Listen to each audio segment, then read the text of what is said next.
ಸಂಕ್ರಾಂತಿ ಹಬ್ಬದ ಪ್ರಯುಕ್ತ ಸಕ್ಕರೆ ಅಚ್ಚಿನಲ್ಲಿರುವ ಭಗವದ್ರೂಪದ ಚಿಂತನೆ. ಶ್ರೀ ಗುರುಭ್ಯೋ ನಮಃ. ಮೊದಲಿಗೆ ಒಂದು ಪ್ರಮಾಣದ ಸಕ್ಕರೆಯನ್ನು ಪಾತ್ರೆಯಲ್ಲಿ ಹಾಕಬೇಕು. ಈ ಪಾತ್ರೆಯಲ್ಲಿ ವಾರಣೀಪತಿ ಶ್ರೀ ಭಾರತೀ ಮುಖ್ಯಪ್ರಾಣ ಅಂತರ್ಗತ ಆನಂದರೂಪಿ ಪರಮಾತ್ಮನಿಗೆ ನಮೋ ನಮಃ. ಸಕ್ಕರೆಯಲ್ಲಿರುವ ಇಂದ್ರಾಂತರ್ಗತ ಭಾರತೀಯ ಮುಖ್ಯಪ್ರಾಣ ಅಂತರ್ಗತ ವಾಸುದೇವರೂಪಿ ಪರಮಾತ್ಮನಿಗೆ ನಮೋ ನಮಃ. ನೀರಿನಲ್ಲಿರುವ ಬೌಧಾಂತರ್ಗತ ಶ್ರೀಕೃಷ್ಣನಿಗೆ ನಮೋ ನಮಃ. ಇಲ್ಲಿ ಸಕ್ಕರೆಯಲ್ಲಿ 5100 ರೂಪಾಯಿ, ನೀರಿನಲ್ಲಿ 24 ರೂಪಾಯಿ. ಈ ಪದಾರ್ಥನು ಇಜ್ಜಲು ಒಲೆಯಲ್ಲಿರುವ ವಸಂತಾಂತರ್ಗತ ಭಾರತೀಯ ಮುಖ್ಯಪ್ರಾಣ ಅಂತರ್ಗತ ಸಂಕೃಷ್ಣರೂಪಿ ಪರಮಾತ್ಮನಿಗೆ ನಮೋ ನಮಃ.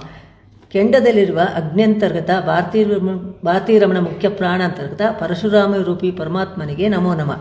ಈ ಎಲ್ಲ ಪದಾರ್ಥಗಳನ್ನು ಒಲೆಯ ಮೇಲಿಟ್ಟು ಕುದಿಸುವಾಗ ದ್ರವರೂಪದ ಪದಾರ್ಥ ಗಟ್ಟಿಯಾಗುತ್ತದೆ. ಇದನ್ನು ಹಾಲು, ಮೊಸರು, ನಿಂಬೆಹಣ್ಣಿನಿಂದ ಶೋಧಿಸಿದಾಗ ಸಕ್ಕರೆಯಲ್ಲಿರುವ ಕಲ್ಮಶ ಹೋಗಿ ಶುದ್ಧ ಪದಾರ್ಥವಾಗುತ್ತೆ.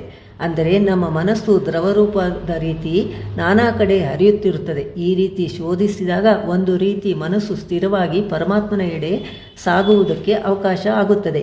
ಈ ಪಾಕವನ್ನು ಚೆನ್ನಾಗಿ ಉಜ್ಜಿ ಅಚ್ಚಿಗೆ ಸುರಿಯಬೇಕು. ಒಂದು ಪದಾರ್ಥ ಸೃಷ್ಟಿಯಾಗುತ್ತದೆ. ಈ ಚಿಂತನೆ ನಮ್ಮ ದೇಹವನ್ನು ಉಜ್ಜಿ ಸವಿಸಿ ಸಾಧನೆ ಮಾಡುವ ಬಗೆ. ಹೇಗೆ ಸಕ್ಕರೆ ಅಚ್ಚು ಕಣಕಣದಲ್ಲೂ ಸಿಹಿಯಾಗಿರುತ್ತದೋ ಹಾಗೆ ಸರ್ವ ಸ್ವತಂತ್ರದ ಸ್ವಾಮಿ ಸರ್ವತ್ರ ವ್ಯಾಪ್ತನಾಗಿದ್ದಾನೆ.